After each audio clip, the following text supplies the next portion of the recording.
Hello po mga boss, magandang umaga po. Kumusta na po kayo? Tatapusin na po natin ngayon yung tutorial natin ng switch na tugang at saka triga kung paano connection nun. Ayan, may breaker po tayo. Itinap ko na po dito. Ano po? At ito naman po isasaksak natin sa kuryente para magkakaroon ng supply yan. Nilagyan ko po ng tanda yan mga boss. Ganon din po gawin ninyo para po hindi kayo malito. Yung line 1, yung saka line 2, lagyan nyo na. Bahala na kayo kung anong gusto nyo ilagay na tanda. Basta ito, line 1, line 2, line 1. Yung line 1 natin papunta dito sa receptacle, ano po, o sa bukilya. Tapos tatawid siya dito sa kabila para magkaroon ng supply din yung ilaw dito. Ayan, tapos tumawid siya dito. Ayan, kinabit ko na po yan para naman sa supply niyan.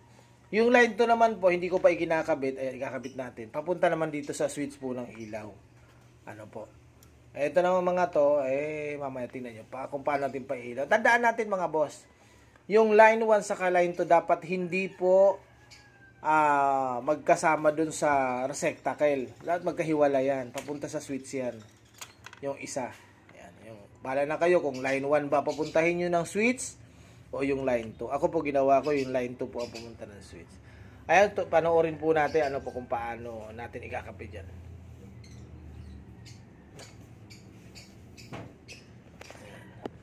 Ito po mga boss, uunahin na natin yung sa ilaw. Ito po yung receptacle, sisikipan lang natin yung ano niya. Isusuksok nyo lang po yan. Kung halimbawa po, may kuryente na yung ginagawa, ingatan nyo po. Ano po. Tapos, yung isang wire, kukuha lang tayo. Ayan. Pwede natin tong tupiin para hindi ano, dahil wala namang kuryente, syempre, hindi na ako nagpa-plies. Pero pag may kuryente, mga boss, mag-plies kayo. Susuksok nyo lang po yan dyan. I-scroll lang. Madali na ngayon Dati ang pangit nung yung mga ibang receptacle natin. O bukilya, tawag po dyan. Yan, nakakabit na po siya. Tapos syempre, itong dalawa na to, gamitin natin ng plies. Mga boss paalala lang po. Kapag ka po may kuryente na yung ginagawa nyo, wag na wag nyong kakamayin. Mababaog kayo, di na kayo magkakaanak ng 10. Tapos ititape po natin yan. Siyempre, pag hindi nyo tinape yan, magdidikit po yan.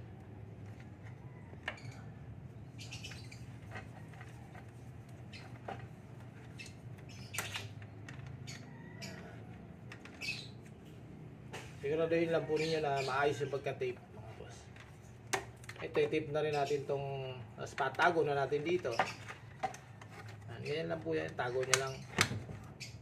Ito naman yung sa line 2 natin. Tatap natin para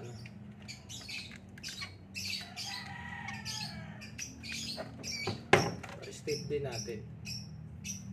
Line 2 yan. Siyempre, pag pinagdulugtong nyo na po yan.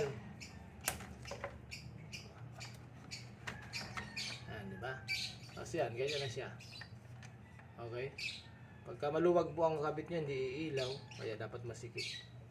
Tapos, dito naman tayo sa kabila. Tapit mo dito.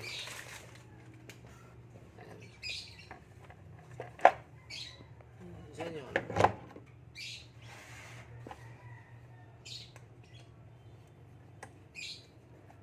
Sikipan nyo lang po i-screw mga boss kasi pagka hindi masikip, nabubunot. Siguraduhin niyo pong hindi mabubulot yan.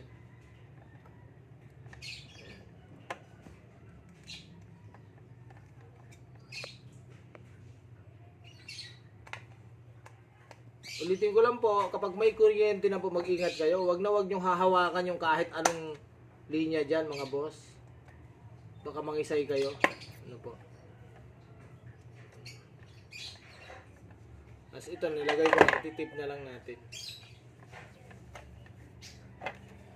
Tandaan po natin, di ba po dito tatlo ang wire. Pagdating dito ay 4, pwede dito 2 na lang. Yung isa niyan, iwan nyo dyan. Tapos yung isa naman, papunta uli dito. Basta lahat ng line 2 o line 1, magkakasama yan. Lahat ng ilaw na yan, mayroong line 1 yan. Yan yung ilalagay. Yung mga ibang yan. Kita nyo naman. Diba? Basta, ayan po Tingnan nyo. ito po yung ayan, yan yung line 1 nakalagay dyan. Teka lang, yan, line 1 yan. Ito naman po, line 1 din yan. Para magkaroon ng supply lahat yan. Dito naman tayo sa switch mga boss. Ayan.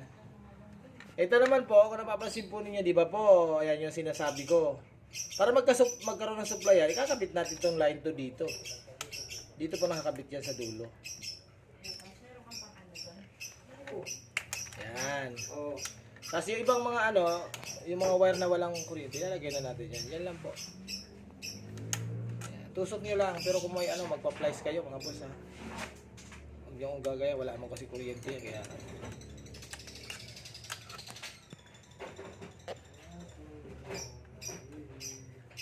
pansin nyo? Makita mo na malinaw? Ayan. Okay. Yan po siya. Gagawin natin ngayon, kukuha tayo ng ilaw. Mamaya,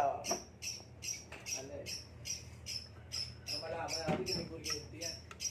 Kaya walang kuryente. Naman, mali yung kabit si Boss Ray. Ano tawag dyan ha? Switch. Lagyan natin ng ilaw.